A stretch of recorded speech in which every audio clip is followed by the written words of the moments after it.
क्या आपने कभी सोचा है कि सिर्फ सोचने से हम बीमारियां ठीक कर सकते हैं, कि मन की शक्ति से हम वो सब हासिल कर सकते हैं जो हमने सिर्फ सपना देखा हो? और क्या वाकई हमारा अवचेतन मन हमारी किस्मत बदल सकता है? अगर इन सवालों ने आपके अंदर एक हलचल पैदा कर दी है तो आप बिल्कुल सही जगह पर हैं।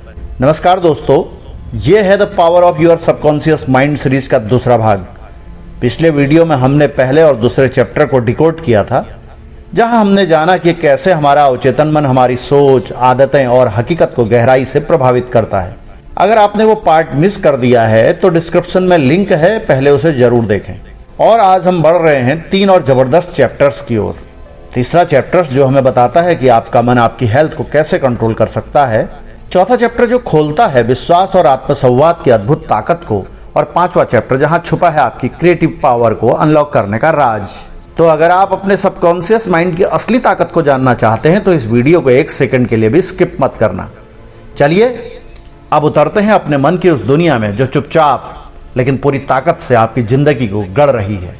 जोसेफ मर्फी अध्याय 3 में आपके अवचेतन की चमत्कारिक कार्य शक्ति के बारे में बताते हैं। अवचेतन की शक्ति असाधारण है। यह आपको प्रोत्साहित करता है, आपका मार्गदर्शन करता है और यह यादाश्त के भंडार में से आपको नाम, तथ्य और दृश्यों को प्रत्यक्ष करता है।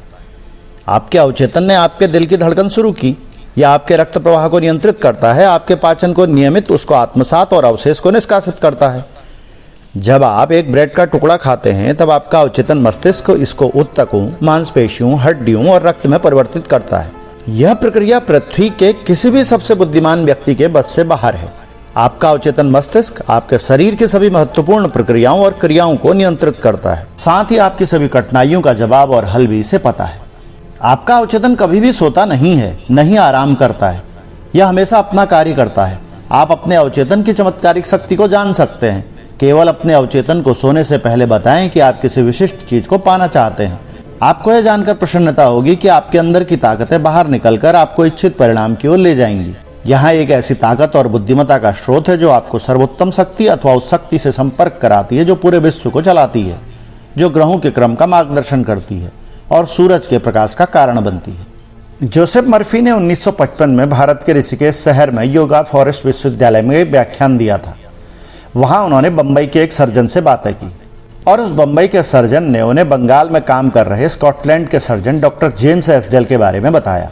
उन्होंने बताया कि उन्होंने बेहोश करने वाली दवा ईथर अथवा इस तरह के किसी अन्य आधुनिक एनेस्थीसिया के उपायों की खोज से पूर्व बिना इनके उपयोग के सन 1843 से 1846 तक करीब 400 मुख्य ऑपरेशन किए, जिसमें अंगों को निकालने, ट्यूमर और कैंसर की वृद्धि को हटाने के साथ ही आंख, कान और गले के ऑपरेशन किए। इन सभी ऑपरेशनों को उन्होंने मन के द्वारा सम्मोहित कर एनेस्थीसिया दिया। इस बंबई के सर्जन ने जोसेफ मर्फी को बताया कि डॉक्टर एसडेल द्वारा किए गए ऑपरेशनों के बाद मरीजों की मृत्यु दर बहुत कम थी, अधिक से अधिक 2 या 3%।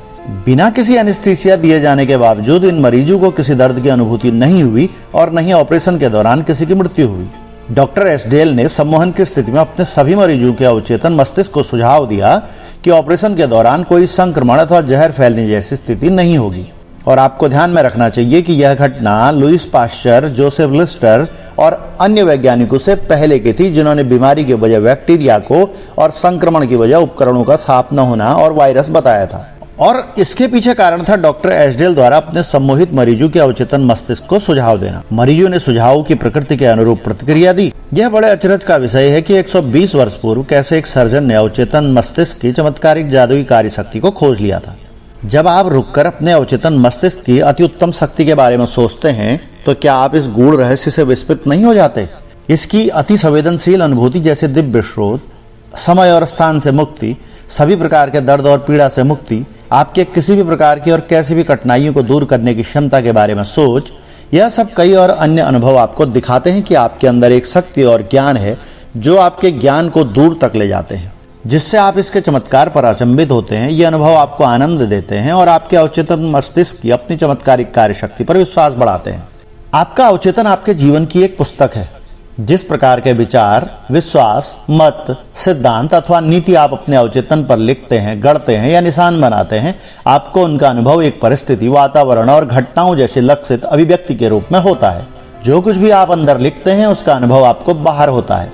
आपके जीवन के 2 पहलू हैं, वस्तुनिष्ठ और व्यक्तिनिष्ठ, दृश्य और अदृश्य, विचार और इसकी अभिव्यक्ति। आपका दिमाग आपके विचार को ग्रहण करता है, जो आपके चेतन प्रतिक्रिया वाले मस्तिष्क का अंग है। और जब आपका चेतन अथवा लक्ष्य मस्तिष्क विचार को पूर्ण रूप से स्वीकार करता है तो इसे स्नायु गुच्छ, जिसे कि आपके मस्तिष्क का दिमाग भी कहते हैं, को भेजा जाता है, जहां पर यह मांस बन जाता है और आपके अनुभव से अभिव्यक्त होता है। जैसा कि पहले भी बताया कि आपका अवचेतन विवाद नहीं कर सकता, यह केवल वही करता है जो आप इसके ऊपर लिखते हैं। यह आपके निर्णय या आपके चेतन मस्तिष्क के निष्कर्ष को अंतिम समझता है। इसी कारण आप हमेशा जीवन की पुस्तक पर लिखते रहते हैं, क्योंकि आपकी सोच आपके अनुभव है। अमेरिका के निबंधकार राल्फ वाल्डो इमर्सन ने कहा था, मनुष्य वही है जो वह दिन भर सोचता है। अमेरिकी मनोविज्ञान के जनक विलियम जेम्स ने कहा था कि दुनिया को हिलाने की शक्ति आपके अवचेतन मस्तिष्क में है। आपके अवचेतन मस्तिष्क के पास अनंत बुद्धिमत्ता और असीमित ज्ञान है। इसका पोषण गुप्त झरने करते हैं, जिसे जीवन का नियम कहते हैं। जो कुछ भी आप अपने अवचेतन मस्तिष्क को करने के लिए कहें, यह उसे कार्यान्वित करने के लिए स्वर्ग और पृथ्वी को हिलाकर रख देगा। अतः पहले आपको सही विचार और रचनात्मक सोच चिन्हित करना होगा। इसका एकमात्र कारण विश्व में इतनी ज्यादा अराजकता और मुसीबत है, क्योंकि लोग अपने चेतन और अवचेतन मस्तिष्क की आपसी बातचीत को समझ नहीं पाते। जब ये दोनों सिद्धांत सहमति, सामंजस्य के साथ शांति और समकालिक रूप में एक साथ होते हैं, तो आपके पास अच्छा स्वास्थ्य, प्रसन्नता, शांति और आनंद होता है। पूरी प्रकृति में आपको क्रिया और प्रतिक्रिया व स्थिरता और गति का नियम मिलेगा। इन दोनों में संतुलन होना चाहिए, तभी वहां पर सामंजस्य और संतुलन होगा। आप यहाँ पर जीवन के नियम को लयबद्धता और साम्यता के साथ बहने दीजिए। अंदर लेने और बाहर निकलने की क्षमता बराबर होनी चाहिए। आपकी हताशा आपकी अपूर्ण इच्छा के कारण है।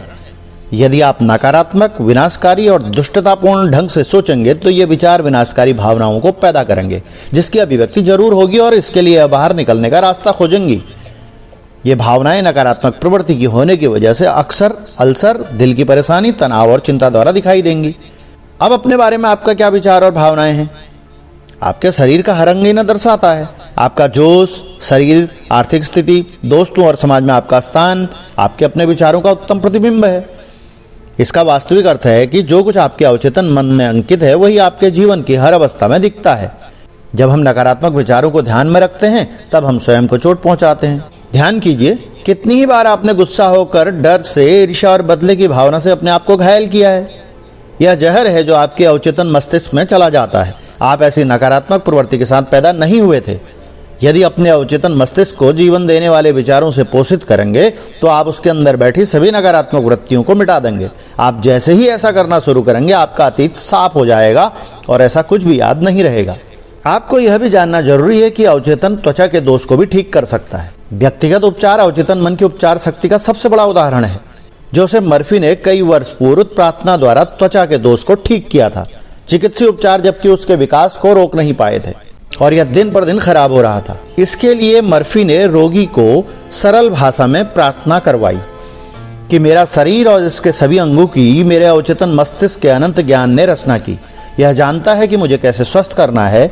इसके ज्ञान ने मेरे सभी अंगों, उत्तकों, मांसपेशियों और हड्डियों को आकार दिया। मेरे अंदर उपस्थित यह अनंत उपचार शक्ति अब मेरे हर परमाणु को बदल रही है और अब इसने मुझे पूर्ण और उत्तम बना दिया है। मेरे अंदर जो उपचार हो रहा है उसका मैं आभारी हूँ। मेरे अंदर रचनात्मक ज्ञान का कार्य उत्तम है। रोगी ने जोर जोर से करीब 5 मिनट तक उपयुक्त प्रार्थना दिन में 2 से 3 बार की और 3 महीने के अंदर रोगी के त्वचा की पूरी स्थिति उत्तम स्थिति में थी। जैसा कि आप समझ सकते हैं कि रोगी ने केवल संपूर्णता, सुंदरता और उत्तम प्रकार का जीवन देने वाले विचारों को अपने वो अवचेतन मन को दिया और इस प्रकार विचारों की नकारात्मक आकृतियां और आकार जो रोगी के अवचेतन मस्तिष्क में थे और उसकी परेशानियों का कारण थे, उन्हें नष्ट कर दिया। अवचेतन मस्तिष्क ही वह शक्ति है जो आपके शरीर के सभी कार्यों को नियंत्रित करता है। जब आप जागे हुए या अपने बिस्तर पर गहरी नींद में होते हैं, तब आपका अवचेतन मन बिना रुके, बिना थके, लगातार बिना आपके चेतन मस्तिष्क की सहायता लिए शरीर के सभी जरूरी अंगों को नियंत्रित करता है।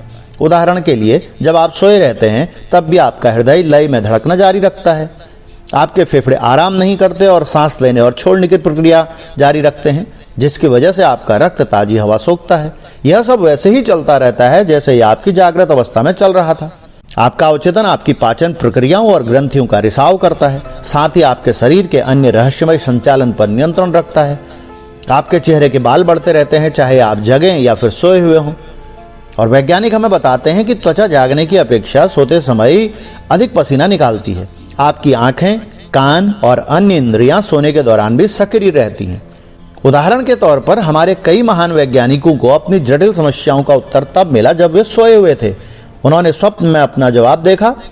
कभी कभी आपका चेतन मस्तिष्क सामान्य दिल की धड़कन, फेफड़े, पेट और आंतों के कार्य, चिंता, भय और हताशा के द्वारा रुकावट डालते हैं।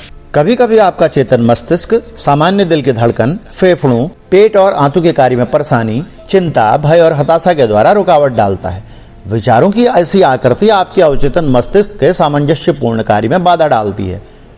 जब मानसिक रूप से आप परेशान होते हैं तब ऐसे विचारों को जाने दें, आराम दें अथवा अपने विचारों की प्रक्रिया को रोक दें। अपने अवचेतन मस्तिष्क से बात करें, उसे शांति, समरसता और दिव्य क्रम में जाने को कहें। आप पाएंगे कि आपके शरीर के सब कार्य फिर से सामान्य हो गए हैं।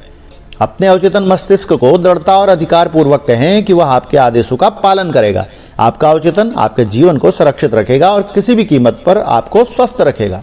अब आपके लिए यह जानना जरूरी है कि कैसे अवचेतन मस्तिष्क से काम करवाया जाए। सबसे पहले आपको यह समझना होगा कि आपका अवचेतन मस्तिष्क हमेशा कार्य करता है। यह दिन रात सक्रिय रहता है, चाहे आप इसे कहें या ना कहें। आपका अवचेतन आपके शरीर का निर्माता है, लेकिन आप इसके अंदर की शांत प्रक्रिया को जानबूझकर समझ या सुन नहीं सकते। आपका मतलब केवल चेतन मस्तिष्क से है, अवचेतन मस्तिष्क से नहीं।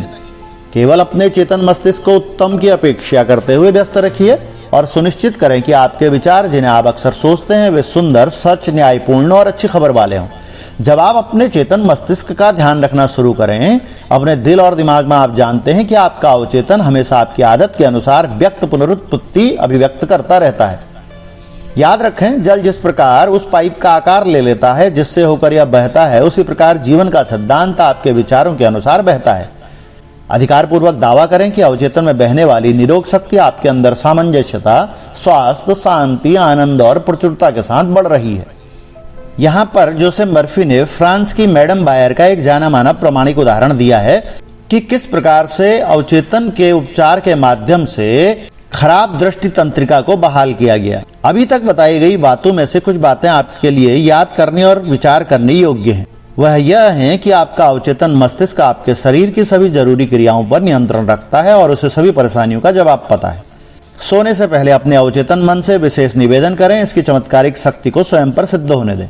जो कुछ छाप आप अपने अवचेतन मस्तिष्क पर छोड़ते हैं वह अंतरिक्ष के पर्दे पर परिस्थिति, अनुभव और घटना की तरह दिखाई देती है। इसलिए आपको सभी विचारों और सोच को अपने चेतन मस्तिष्क में ध्यान से स्वीकार करना चाहिए। यह भी याद करने योग्य है कि क्रिया और प्रतिक्रिया का नियम सार्वभौमिक है। आपका विचार क्रिया है और इसके प्रत्युत्तर में आपके अवचेतन मस्तिष्क की आपके विचार पर स्वाभाविक प्रतिक्रिया होती है। सभी कुंठाएं आपकी अधूरी इच्छाओं के कारण हैं। यदि आप रुकावटों, देरी और कठिनाइयों पर चलेंगे तो आपका अवचेतन मन उसी प्रकार से जवाब देगा और आप अपनी भलाई को रोक रहे होंगे। अपने चेतन मस्तिष्क को सबसे अच्छी उम्मीदों से व्यस्त रखें और आपका अवचेतन आपकी दैनिक सोच को वफादारी से निभाएगा। अपनी समस्या के सुखद अंत अथवा हल की कल्पना करें, अपनी उपलब्धियों के रोमांच को महसूस करें और जो कुछ आप कल्पना और महसूस करते हैं उसे आपका अवचेतन मस्तिष्क स्वीकार करेगा और उसे साकार भी करेगा। चौथे पार्ट में जोसेफ मर्फी प्राचीन समय में अवचेतन द्वारा मानसिक उपचार को बताते हैं। वे बताते हैं कि सदियों से सभी देशों के व्यक्तियों का स्वभावतः विश्वास था कि उनके आसपास की ही उपचार शक्ति का अस्तित्व है, जो क्रियाओं और मनुष्य के शरीर में होने वाली संवेदनाओं को वापस स्वाभाविक अवस्था में ला सकती है। उनका विश्वास था कि इस अनोखी शक्ति का आह्वान कुछ विशेष परिस्थितियों में किया जा सकता है और इसके पश्चात मानवीय पीड़ाएं कम होने लगेंगी। सभी देशों का इतिहास इस विश्वास का समर्थन करता है और इसके लिए साक्ष्य भी देता है। कहा जाता है कि विश्व के आरंभिक इतिहास में मनुष्यों पर अच्छा या बुरा प्रभाव अथवा बीमार का उपचार करने की गुप्त शक्तियां केवल पादरियों या फिर सभी देशों के पवित्र मनुष्यों के पास निहित थी। बीमार को ठीक करने की शक्ति उन्हें सीधे ईश्वर से मिलती थी और उपचार करने की प्रक्रियाओं में कई प्रकार के रीति रिवाज, जैसे सिर पर हाथ रखना, मंत्र अथवा झाड़ फूक, ताबीज पहनना, अभिमंत्रित ताबीज की अंगूठियां, पुराने अवशेष और प्रतिमाओं की पूजा करना आदि का विभिन्न प्रकार से भगवान को अर्पण करना था। उदाहरण के लिए प्राचीन चर्चों में पादरी अपने मरीजों को नशे की दवाइयां देते थे और मरीज को सोने से पहले उन्हें सम्मोहित करके कहते थे कि नींद में ईश्वर उनके पास आएगा और उन्हें स्वस्थ करेगा। इसी प्रकार कई अन्य उपचार होते थे। जाहिर है यह सब अवचेतन मस्तिष्क को एक असरदार सुझाव देने का कार्य होता था। निश्चित रहस्यमय अनुष्ठान के पश्चात हेगेटी के भक्तगण अपनी निद्रावस्था में देवी के दर्शन करते, बशर्ते सोने से पहले उन्होंने अजीबोगरीब और अद्भुत निर्देशों के अनुसार देवी की पूजा की हो। उन्हें कहा जाता था कि चांदनी रात में गिरगिट को गोंद, इत्र और लोबान को खुली हवा में पीसें। इस विचित्र प्रक्रिया द्वारा कई मामलों में उपचार होने की सूचना मिली है। जाहिर है उपयुक्त बताई गई इस तरीके की अजीबोगरीब प्रक्रियाओं और उनके शक्तिशाली सुझावों को उन व्यक्तियों के अवचेतन मस्तिष्क ने स्वीकार किया। वास्तव में इन सब चिकित्सा प्रणाली में व्यक्ति का अवचेतन मस्तिष्क ही उपचार करने वाला वैद्य था, और सदियों से ऐसा देखा गया है कि जिन मामलों में प्रशिक्षित चिकित्सकों को सफलता नहीं मिली, वहीं अनौपचारिक उपचार करने वालों को अद्भुत परिणाम मिले हैं। यह सोचने का एक कारण है, दुनिया के सभी हिस्सों के आरोग्य साधक किस प्रकार से अपने इलाज को प्रभावी बनाते हैं। बीमार व्यक्ति का अंधविश्वास इन सब उपचारों का कारण है जो उनके अवचेतन मस्तिष्क में स्थित उपचार शक्ति का उत्सर्जन करता है। इनमें से प्रयोग लाए गए कई उपाय और तरीके तो बहुत ही अजीब और अद्भुत थे, जिन्होंने मरीजों की कल्पनाशीलता को बढ़ावा दिया, जिसके फलस्वरूप उनकी भावना को उत्साह मिला। मस्तिष्क की इस अवस्था ने अच्छे स्वास्थ्य के सुझाव सुगम बनाए, जिसे मरीज के चेतन और अवचेतन मन दोनों ने स्वीकार किया। जोसेफ मर्फी एक क्रिश्चियन हैं, इसलिए उनका बाइबल पर विश्वास है और वे बाइबल से एक उदाहरण देते हैं कि एक बार जीसस के पास एक अंधा व्यक्ति आया और उसे उम्मीद थी कि जीसस उसकी आंखों की रोशनी को लौटा देंगे। जीसस ने उससे कहा कि क्या आपको विश्वास है कि मैं यह कर सकता हूँ? उस व्यक्ति ने जीसस से कहा, हाँ मेरे लॉर्ड। तब जीसस ने यह कहते हुए उसकी आंखों को छुआ और कहा, आपके विश्वास के अनुसार ऐसा ही हो और आपकी आंखें ठीक हों। और उसकी आंखें खुल गई। जीसस ने यह कहते हुए फौरन उसे ऊर्जा दी कि देखो, किसी भी मनुष्य को इसके बारे में पता न चले। आपके विश्वास के अनुसार ऐसा ही हो, इन शब्दों से आप देखते हैं कि जीसस वास्तव में अंधे व्यक्ति के अवचेतन मन से सहयोग की याचना कर रहे थे। उनका विश्वास, उनकी गहरी उम्मीदें, उनकी आंतरिक भावना, उनके अंदर की आस्था थी कि कुछ अद्भुत होगा, उनकी प्रार्थनाओं का जवाब मिलेगा, और ऐसा ही हुआ। यह उपचार की समयबद्ध तकनीकी है और पूरी दुनिया में हर धर्म के आस्था वाले सभी आरोग्य साधक इसका उपयोग करते हैं। इन शब्दों पर ध्यान दो, देखो किसी भी मनुष्य को इसके बारे में पता न चले। तो जीसस ने अभी ठीक हुए मरीजों को अपने स्वस्थ होने को किसी को न बताने के लिए इसलिए कहा क्योंकि उन्हें शक और अपमानजनक आलोचना और अविश्वसनीयता से देखा जाएगा। उनकी उपलब्धियों का लाभ जो उन्हें जीसस के हाथों द्वारा मिला, उसे अवचेतन मस्तिष्क के अंदर का भय, संदेह और चिंता पैदा करके खत्म किया जा सकता था। जब बीमार जीसस के पास स्वस्थ होने के लिए आए, उनका उपचार उनके अपने विश्वास से हुआ, जिसमें जीसस का विश्वास और अवचेतन मस्तिष्क की उपचार शक्ति की वह समझ भी शामिल थी जो कुछ भी उसने इच्छा की थी। बाद में भी जीसस ने जिन जिन का उपचार किया, वह उपचार उनके अपने विश्वास से हुआ। यह एक प्रामाणिक सत्य है कि पवित्र स्थलों द्वारा विश्व के विभिन्न देशों जैसे जापान, भारत, यूरोप और अमेरिका में उपचार होते रहे हैं। मर्फी बताते हैं कि वे जापान के अनेक प्रसिद्ध पवित्र स्थलों पर गए। विश्व प्रसिद्ध दियाबत्सु नामक तीर्थ स्थान में भगवान बुद्ध की पीतल की एक विशालकाय दिव्य प्रतिमा है, जिसमें बुद्ध हाथ मोड़े हुए बैठे हैं और उनका मुख गहरे परमानंद ध्यान की मुद्रा में है। यहाँ पर मर्फी ने जवान और वृद्ध लोगों को उनके चरणों में धन, फल, चावल और संतरे आदि को चढ़ाते हुए देखा। मोमबत्तियां और धूप, अगरबत्तियां जलाकर दया की याचना करते हुए देखा। यहाँ पर एक गाइड ने मर्फी को एक युवा लड़की की अर्चना और पूजा के बारे में बताया कि किस प्रकार से उसने प्रार्थना और विश्वास के द्वारा अपनी खोई हुई आवाज को वापस पा लिया था, और वह यहाँ पर भगवान बुद्ध को अपनी आवाज वापस आने पर उनको धन्यवाद दे रही थी, क्योंकि उसको पूर्ण विश्वास था कि यदि वह कुछ विशिष्ट धार्मिक क्रिया, व्रत और उन पर कुछ आहुति देने का संकल्प लेगी तो महात्मा बुद्ध उसकी गाना गाने की आवाज को वापस ला देंगे। इन सब चीजों ने उसके मन में विश्वास और उम्मीद जगाने में मदद की, जिससे उसका मन इस तरह की सोच के लिए तैयार हो गया। उसके अवचेतन मन ने उसके विश्वास पर अपनी प्रतिक्रिया दी। जोसेफ मर्फी इसी प्रकार का एक उदाहरण और देते हैं। वे बताते हैं कि उनके एक रिश्तेदार को टीबी की बीमारी थी। उसके फेफड़े बुरी तरह बीमार थे और उसके बेटे ने अपने पिता को ठीक करने का निर्णय लिया। वह पश्चिमी ऑस्ट्रेलिया पर्थ में आया, जहां उसके पिता रहते थे, और उनसे कहा कि वह एक साधु से मिला था, जो साधु इलाज के लिए प्रसिद्ध यूरोप के किसी मंदिर से वापस आया था। उस साधु ने उसे एक असली क्रॉस का टुकड़ा बेचा। उसने साधु को इसके लिए $500 के बराबर रकम दी थी, जबकि ऐसा नहीं था। उस युवक ने वास्तव में किनारे पड़ी लकड़ी का टुकड़ा उठाया था। उसे लेकर वह जौहरी के पास गया, उसे एक अंगूठी में जड़वा दिया, जिससे वह असली लगे। उसने अपने पिता को बताया कि कई लोग अंगूठी या क्रॉस को छूकर निरोगी हो गए थे। उसने अपने पिता की उत्सुकता इतनी जगाई कि उसके पिता ने उससे वह अंगूठी छीन ली और उसे अपनी छाती पर रखकर मनी मन प्रार्थना की और सो गए। सुबह वो एकदम ठीक हो गए। सभी क्लिनिक में किए गए परीक्षणों ने उसे रोग मुक्त दिखाया। यह तो आप जानते हैं कि वह सड़क के किनारे पड़ी हुई लकड़ी का टुकड़ा नहीं था जिसने उसे रोग मुक्त किया। उसकी गहन कल्पनाशीलता और पूर्ण रूप से स्वस्थ होने का आत्मविश्वास और आशा उसके निरोगी होने के कारण बने। कल्पनाशीलता ने विश्वास अथवा विषय वस्तु के एहसास के साथ मिलकर ऐसा कर दिखाया। और उस पिता को पुत्र द्वारा उस पर अपनाई गई इस चालाकी का कभी पता नहीं चला। यदि उसे पता चलता तो शायद उसे बीमारी फिर से हो जाती। वह भविष्य में भी स्वस्थ और निरोग रहा और 15 वर्ष बाद 79 वर्ष की उम्र में अपनी स्वाभाविक मौत मरा। अभी तक बताए गए उदाहरण बताते हैं कि रोग का कारण मस्तिष्क के अंदर है। रोग का उपचार भी मानसिक रूप से हो सकता है और प्राकृतिक चिकित्सा पद्धति के द्वारा और विश्व की सभी धार्मिक संस्थाओं द्वारा अद्भुत उपचार होते रहे हैं। लेकिन यह जाहिर है कि इन सभी उपचारों में रोगी के स्वस्थ होने की मुख्य वजह अवचेतन मन है। वही अकेला आरोग्य साधक भी है। ध्यान दें, सेव करते समय कैसे आपके चेहरे का घाव ठीक होता है, इसके बारे में पता है? ये कैसे ठीक होगा? डॉक्टर घाव की मरहम पट्टी करता है और कहता है प्रकृति इसे ठीक करती है। प्रकृति का अर्थ है प्राकृतिक नियम, अवचेतन मन का नियम अथवा स्व संरक्षण, जो कि अवचेतन मस्तिष्क का कार्य है। प्रकृति का पहला नियम है आत्म संरक्षण की सहज प्रवृत्ति। आपकी सबसे मजबूत प्रवृत्ति ही सभी स्व सुझावों में सबसे बड़ी और शक्तिशाली है। फिलिप्स पैरासेल्सस एक मशहूर स्विस रसायनविद और चिकित्सक थे, जिनका जीवन काल 1493 से 1541 तक रहा और वे अपने समय के एक महान आरोग्य साधक थे। उन्होंने जो शब्द कहे थे वे अब एक ज्ञात वैज्ञानिक सत्य है। चाहे आपके विश्वास की वस्तु सत्य अथवा नकली हो, आपको दोनों स्थिति में परिणाम का एक ही प्रभाव मिलेगा।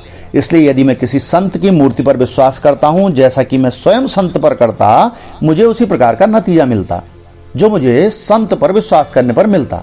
लेकिन यह अंधविश्वास है। विश्वास फिर भी चमत्कार पैदा करता है, चाहे वह सच हो या झूठ, चमत्कार हमेशा एक सा ही करेगा। और इस मामले को नीम हकीम और दार्शनिक जानते हैं कि यदि किसी भी कंकाल की हड्डी को किसी संत की हड्डी की जगह रख दिया जाए, तब भी रोगी को किसी भी प्रकार से कम फायदा नहीं होगा, यदि उन्हें विश्वास है कि यह सच में संत की ही हड्डियां हैं। यदि आपको संत की हड्डियों पर उपचार करने का यकीन है अथवा यदि आपको किसी विशेष जल के प्रभावी होने का विश्वास है, तो आपको परिणाम मिलेगा, क्योंकि आपके अवचेतन मस्तिष्क को एक शक्तिशाली सुझाव दिया गया है। वह अवचेतन मन है जो उपचार करता है। जोसेफ मर्फी अध्याय 5 में आधुनिक समय में मानसिक उपचार के विषय में बताते हैं कि हर व्यक्ति निश्चित रूप से शारीरिक स्थितियों और मानवीय संबंधों के बारे में चिंतित है। वह क्या चीज है जो उपचार करती है? उपचार शक्ति क्या है? हर कोई इस प्रश्न को पूछता है। इसका उत्तर है कि यह उपचार शक्ति प्रत्येक अवचेतन मन के अंदर निहित है और बीमार व्यक्ति का परिवर्तित मानसिक स्वरूप इस उपचार शक्ति का उत्सर्जन करता है। मानसिक अथवा धार्मिक वैज्ञानिक चिकित्सक, मनोवैज्ञानिक, मनोचिकित्सक अथवा चिकित्सीय डॉक्टर ने कभी भी किसी मरीज को निरोगी नहीं किया। यह एक पुरानी कहावत है। डॉक्टर घाव की पट्टी करता है लेकिन उसका उपचार ईश्वर करता है। मनोवैज्ञानिक अथवा मनोचिकित्सक मरीज के मानसिक अवरोध को दूर करता है, जिससे उपचार सिद्धांत को जारी किया जा सके और मरीज को दोबारा स्वस्थ किया जा सके। इसी प्रकार सर्जन भौतिक अवरोध को दूर करता है, जिससे उपचार तरंगे स्वाभाविक रूप से कार्य कर सकें। कोई भी चिकित्सक, सर्जन अथवा मानसिक चिकित्सक यह दावा नहीं कर सकता कि उसने मरीज को निरोगी किया। इस एक उपचार शक्ति को कई नामों से पुकारा जाता है और जैसा कि पहले बताया जा चुका है कि मानसिक, भावनात्मक और शारीरिक अवरोध जिनके कारण जीवंत रखने वाले हमारे उपचार सिद्धांत बाधित होते हैं, उन्हें दूर करने के लिए कई विभिन्न प्रकार के उपायों का प्रयोग किया गया है। आपके अवचेतन मस्तिष्क के अंदर निहित उपचार सिद्धांत को यदि आपके अथवा किसी अन्य व्यक्ति द्वारा सही प्रकार से निर्देशित किया जाए तो यह शरीर के सभी रोगों को दूर कर सकता है और यह करेगा। यह उपचार सिद्धांत सभी व्यक्तियों पर कार्य करता है, चाहे वह किसी भी जाति, रंग अथवा पंथ का हो। और इस उपचार प्रक्रिया में भाग लेने के लिए आपको किसी विशिष्ट चर्च से जुड़ने की आवश्यकता नहीं है। आपका अवचेतन आपके हाथ के किसी भी जले भाग अथवा घाव को ठीक करेगा, चाहे आप अपने को नास्तिक कहें अथवा अज्ञेय होने का दावा करें। सभी चीजें, बिल्ली, कुत्ता, पेड़, घास, हवा और धरती में जो कुछ भी जीवंत है, उस पर यह सार्वभौमिक उपचार सिद्धांत कार्य करता है। यह जीवन का सिद्धांत सभी जानवरों, सब्जियों और खनिज साम्राज्य पर प्राकृतिक और वृद्धि के नियम की तरह अपना कार्य करता है। विश्व के सभी धर्म किसी न किसी विश्वास का प्रतिनिधित्व करते हैं और इन विश्वासों की कई प्रकार से व्याख्या की जा सकती है। जीवन का नियम विश्वास का नियम है। अपने बारे में, जीवन और विश्व के बारे में आपका क्या विश्वास है? आपके साथ वही होता है जैसा आपका विश्वास है। विश्वास आपके मस्तिष्क का एक विचार है, जिसके कारण आपके अवचेतन मन की शक्ति आपके स्वाभाविक विचारों के अनुसार आपके जीवन के सभी चरणों में वितरित होती है। आपको यह समझना होगा कि कोई भी धार्मिक ग्रंथ आपके किसी धार्मिक संस्कार, अनुष्ठान, आकार, संस्थान, पुनर्वास अथवा किसी सूत्र पर विश्वास करने के बारे में नहीं कहता। यह केवल विश्वास के बारे में बात करता है। अपने मन का विश्वास केवल आपके मन का विश्वास है। यदि आपको विश्वास है तब वे सभी चीजें संभव हैं जिनमें आपका विश्वास है। किसी भी ऐसी बात पर विश्वास करना बेवकूफी है जो आपको आहत या नुकसान पहुंचा सकती है। याद रखें, यह ऐसी वस्तु नहीं जिस पर आप विश्वास करते हैं और जो आपको नुकसान पहुंचा सकती है। लेकिन यह आपके मन का विश्वास अथवा विचार है जो परिणाम को उत्पन्न करता है। आपके अनुभव, कार्य और जीवन की सभी घटनाएं और परिस्थितियां कुछ नहीं, केवल आपके अपने विचारों के प्रतिबिंब और प्रतिक्रियाएं हैं। आइए अब मैं थोड़ी सी आपको प्रार्थना चिकित्सा के संदर्भ में बताऊं। प्रार्थना चिकित्सा मस्तिष्क के चेतन और अवचेतन स्तर का समकालीन, सामंजस्यपूर्ण और बुद्धिमत्ता वाला कार्य है, जिसे विशेष रूप से किसी विशिष्ट ध्येय के लिए निर्देशित किया गया है। किसी भी चिकित्सकीय प्रार्थना अथवा प्रार्थना चिकित्सा में आपको अवश्य पता होना चाहिए कि आप क्या कर रहे हैं और क्यों कर रहे हैं। आपको चिकित्सा के नियम पर विश्वास है। प्रार्थना चिकित्सा को मानसिक उपचार भी कहा जाता है और इसका अन्य नाम चिकित्सीय प्रार्थना है। प्रार्थना चिकित्सा में आप जानबूझकर एक निश्चित विचार, मन की तस्वीर अथवा योजना जिसका अनुभव आप करना चाहते हैं उसे चुनते हैं। मान लीजिए आप किसी विशिष्ट कठिनाई को प्रार्थना उपचार द्वारा ठीक करना चाहते हैं। आप इस बात से अवगत हैं कि आपकी कठिनाई अथवा बीमारी जो कुछ भी है वो जरूर आपके अवचेतन मस्तिष्क में बैठे नकारात्मक विचारों के डर के कारण है, और यदि आप इन नकारात्मक विचारों को अपने मन से साफ करने में सफल हो गए तो आपको उपचार मिलेगा। इसलिए आप अपने मन की उपचार शक्ति की ओर मुड़ते हैं और स्वयं को दोबारा इसकी अनंत शक्ति, बुद्धिमत्ता और इसकी सभी परिस्थितियों को सही करने की क्षमता के बारे में याद दिलाते हैं। जब आप इस सत्य की ओर बढ़ते हैं तो आपके डर खत्म होने लगते हैं। इन सच्चाइयों को याद करके अपने गलत विश्वास को भी सही करते हैं। आप उपचार के लिए धन्यवाद देते हैं, आपको पता है कि ऐसा ही होगा। फिर आप तब तक इन कठिनाइयों से मन को दूर रखते हैं जब तक आपको मार्गदर्शन मिलने का एहसास न हो, और फिर थोड़े अंतराल के बाद आप फिर से प्रार्थना करते हैं। जिस समय आप प्रार्थना कर रहे होते हैं आप पूरी तरह से किसी भी नकारात्मक स्थिति को किसी भी प्रकार की शक्ति देने से मना करते हैं और एक क्षण के लिए यह नहीं सोचते कि उपचार नहीं होगा। मन की ऐसी प्रवृत्ति चेतन और अवचेतन मन का एक संतुलनात्मक मिलाप करवाती है, जिससे उपचार शक्ति निकलती है। प्रार्थना चिकित्सा की तरह विश्वास चिकित्सा भी अपने आप में महत्वपूर्ण है। एक विश्वास चिकित्सक वह है जो इसमें शामिल शक्तियों और बलों के बारे में किसी भी वैज्ञानिक समझ के बिना उपचार करता है। वह यह दावा कर सकता है कि उसके पास उपचार का विशेष तोहफा है और बीमार व्यक्ति का उसमें और उसकी शक्तियों में अंधविश्वास परिणाम ला सकता है। दक्षिण अफ्रीका और विश्व के कई अन्य भागों में वुडू डॉक्टर यानी कि जादूगर या फिर तांत्रिक हम कह सकते हैं, जादू टोने द्वारा उपचार कर सकता है। अथवा एक व्यक्ति किसी संत की हड्डियों को छूने से निरोगी हो सकता है, या किसी भी ऐसे कारण या वस्तु से स्वस्थ हो सकता है जिसकी वजह से मरीज ईमानदारी से उपायों और प्रक्रियाओं पर विश्वास करता है। कोई भी ऐसा तरीका जो आपको डर और चिंता से विश्वास और उम्मीद की ओर लाता हो वो आपको ठीक कर सकता है। बहुत से व्यक्ति हैं, उनमें से हर एक दावा करता है क्योंकि उसका निजी सिद्धांत परिणाम देता है, इसलिए वह सही है। चलिए आपको एक उदाहरण से बताते हैं कि अंधविश्वास कैसे कार्य करता है। एक स्विस चिकित्सक फ्रांज एंटोन मेस्मर, जिन्होंने 1776 में एक बनावटी चुंबक को बीमार हिस्से पर लगाकर कईयों को ठीक करने का दावा किया था। बाद में उसने अपने चुंबक फेंककर पशु चुंबकत्व का सिद्धांत को बनाया। उसने दावा किया कि यह द्रव्य है और जो विश्व में व्याप्त है और मानव जीवन में वो सबसे ज्यादा सक्रिय है। उसने दावा किया कि यह चुंबकीय द्रव्य जो उसके शरीर से मरीजों में जा रहा है उसने उन्हें निरोगी बना दिया। लोग उसकी ओर भागे और कई अद्भुत इलाज हुए। बाद में मेस्मर फ्रांस चले गए। वहां की सरकार ने उनके उपचार को जांचने के लिए एक कमीशन बिठाया।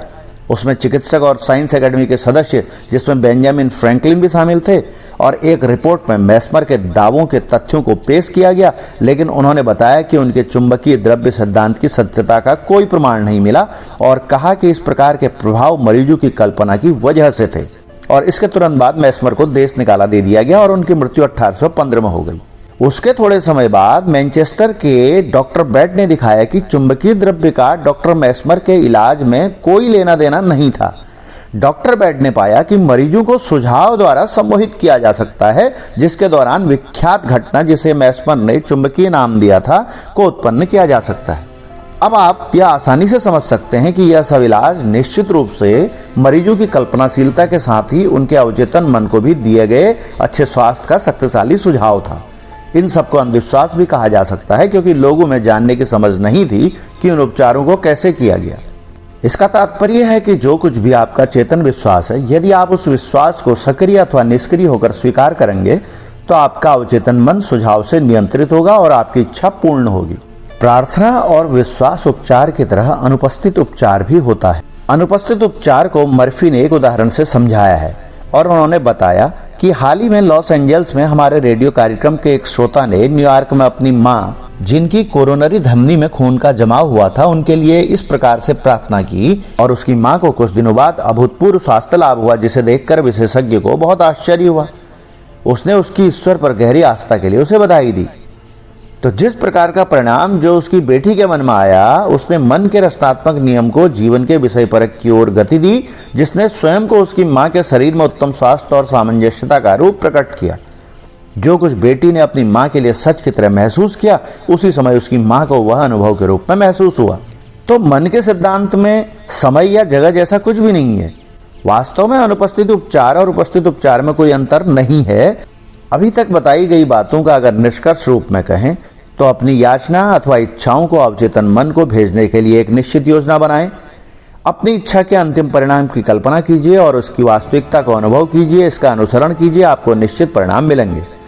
विश्वास क्या है, इसका निर्णय लें। यह जानिए कि विश्वास आपके मन का विचार है और जो कुछ भी आप सोचते हैं उसी का आप निर्माण करते हैं। बीमारी अथवा वह चीज जो आपको दुखी अथवा नुकसान करती है, उस पर विश्वास करना बेवकूफी है। उत्तम स्वास्थ्य, समृद्धि, शांति, धन संपदा और दिव्य मार्गदर्शन पर विश्वास करें। महान अथवा कुलीन विचार जिन्हें आप स्वाभाविक रूप से सोचते हैं, वे महान कार्य बनते हैं। अपने जीवन में प्रार्थना चिकित्सा की शक्ति को अपनाएं। एक निश्चित योजना, विचार अथवा मानसिक छवि बनाएं। मानसिक और भावनात्मक रूप से उस विचार से जुड़िए। जिस प्रकार से आप अपने मानसिक रुझान के प्रति निष्ठावान रहते हैं, उससे आपकी प्रार्थना का उत्तर मिलेगा।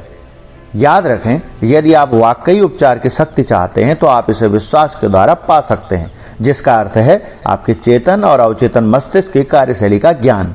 अपने प्रियजनों के लिए जो बीमार हो सकते हैं, उनके लिए प्रार्थना करना सीखिए।